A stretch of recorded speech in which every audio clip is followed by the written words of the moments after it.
Bienvenidos a este nuevo video donde vamos a entender el archivo esquema.prisma. En el video anterior dejamos nuestro proyecto completamente configurado, instalamos todas las dependencias y todo lo necesario para poder conectar nuestra aplicación con PostgreSQL y generamos la estructura inicial del proyecto. Sin embargo, no hemos creado ninguna tabla, ningún modelo y tampoco hemos escrito ninguna consulta. Y es que es muy importante que antes de aprender a usar Prisma Client, migraciones o alguna relación, primero necesitamos entender el archivo más importante de todo Prisma, que es justamente el esquema.prisma. Cuando trabajamos directamente con PostgreSQL, normalmente escribimos en nuestra base de datos utilizando justamente el lenguaje SQL. Vamos a crear las tablas, definimos columnas, agregamos restricciones o creamos relaciones, entre otras cosas. Con Prisma el enfoque es diferente, y es que en lugar de escribir SQL manualmente, describimos nuestra base de datos utilizando un lenguaje creado específicamente para Prisma. A este lenguaje se le conoce como Prisma Schema Language. Este lenguaje es un lenguaje declarativo. Esto significa que nosotros vamos a describir cómo queremos que sea nuestra base de datos y Prisma se va a encargar de generar todo el SQL. En pocas palabras, nosotros no le vamos a decir a Prisma cómo crear la base de datos, sino que le vamos a decir cómo queremos que luzca. Prisma se va a encargar de todo lo demás. Algo importante es que Prisma Schema no es ni TypeScript ni SQL, es un lenguaje propiamente de Prisma. Justamente fue diseñado para describir los modelos, relaciones, enums, configuraciones, generadores, conexiones a base de datos, entre otras cosas. Y precisamente por eso resulta mucho más sencillo de leer que escribir justamente SQL desde cero. Aunque SQL no es tan complicado de entender o de escribir, pero Prisma Schema facilita muchísimo la lectura. Ahora, si abrimos este archivo esquema.prisma, veremos justamente lo que hemos visto en el video pasado. Un generator client y un data source DB. Puede parecer un archivo muy pequeño, pero ya contiene dos bloques fundamentales. Uno le dice a Prisma cómo generar el cliente y el otro le indica qué base de datos vamos a utilizar. En este caso, nuestro proveedor o nuestra base de datos es PostgreSQL. Este bloque Generator Client, como su nombre le indica, le dice a Prisma que debe de generar código de manera automática. Como su nombre le indica, este bloque le dice a Prisma que debe de generar el código automáticamente.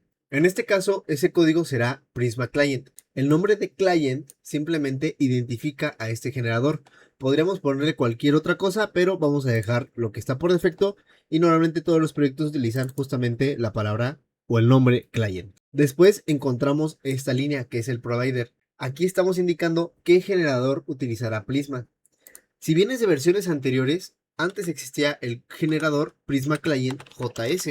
Sin embargo, a partir de Prisma ORM6 o su versión 6, el generador recomendado es simplemente Prisma Client como lo tenemos aquí. Este nuevo generador está pensado para proyectos modernos basados justamente en ECMAScript Modules y ofrece una configuración muchísimo más flexible. La siguiente propiedad es el output. Aquí estamos indicando dónde debe de guardarse el código generado. Cada vez que ejecutamos boonx prisma generate, Prisma creará cientos de archivos TypeScript dentro de esta carpeta. Todo este código será generado de manera automática. Nosotros nunca tendremos que escribirlo manual. Y claro, como se genera de manera automática, tampoco deberíamos modificarlo. Si algún día desaparece, simplemente volvemos a ejecutar este comando, Prisma Generate, y Prisma lo construirá nuevamente. Ahora, una pregunta muy común que se genera es, ¿qué es lo que genera exactamente Prisma? Prisma Client genera una librería completamente tipada para acceder a nuestra base de datos. Por ejemplo, más adelante podremos escribir algún código como await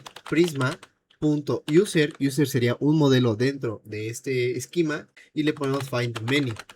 De esta manera, TypeScript sabrá automáticamente qué tablas existen, qué columnas tiene cada una, cuáles son obligatorias, cuáles son opcionales y qué relaciones existen. Todo este conocimiento sale directamente de este archivo que vamos a generar. Ahora nos vamos a este bloque Data Source. Este bloque representa el origen de nuestros datos, es decir, la base de datos con la que trabajará Prisma. La palabra DB simplemente es el nombre que recibe este data source. Normalmente todos los proyectos utilizan este nombre que es DB. Después encontramos esta línea de código que es el provider.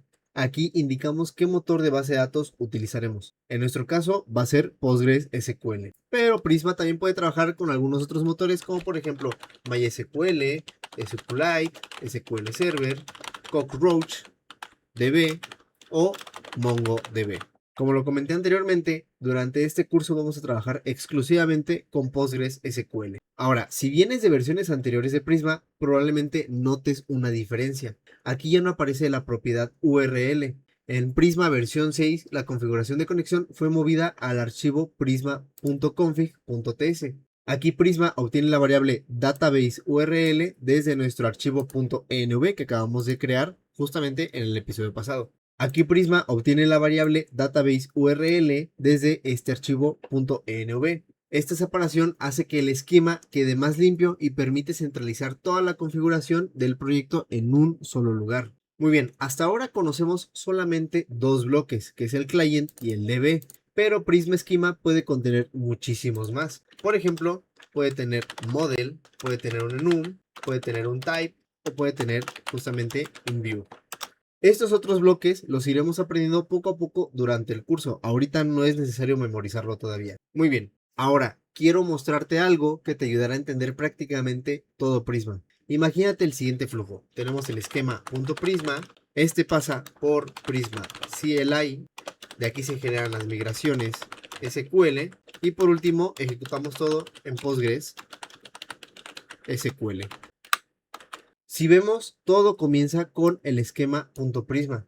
Y cuando ejecutamos una migración, Prisma va a leer todo este archivo, va a comparar su contenido y va a generar automáticamente el SQL necesario para actualizar la base de datos. Nosotros casi nunca vamos a escribir SQL de manera manual. Pero vemos que también podemos tener otro flujo, que es el esquema.prisma. Vamos a Prisma Generate y tenemos el Prisma Client. Aquí Prisma vuelve a leer justamente este mismo archivo, pero en lugar de generar SQL, genera una librería completamente tipada para que podamos consultar la base de datos desde TypeScript. Si notamos algo en común, es que todo parte exactamente del mismo lugar, que es del esquema.prisma. Este archivo es la fuente de la verdad de toda nuestra aplicación. Muy bien, en resumen, con todo lo que vimos en el video, conocimos el archivo más importante de Prisma y aprendimos que Prisma utiliza su propio lenguaje para describir base de datos, que es dentro del esquema.prisma. El bloque Generator va a configurar la generación del Prisma Client. Este bloque Data Source va a definir el motor de base de datos. La conexión se configura mediante el prisma.config.ts y todo el funcionamiento de Prisma gira alrededor de este archivo esquema.prisma. Hasta ahorita todavía no hemos creado ningún modelo, pero ahora ya entendemos la herramienta que utilizaremos durante todo el curso. En el siguiente video comenzaremos a construir nuestra primera entidad. Aprenderemos qué es un modelo dentro de Prisma y cómo representar una tabla utilizando un modelo. No me quiero adelantar, nos vemos en el siguiente video.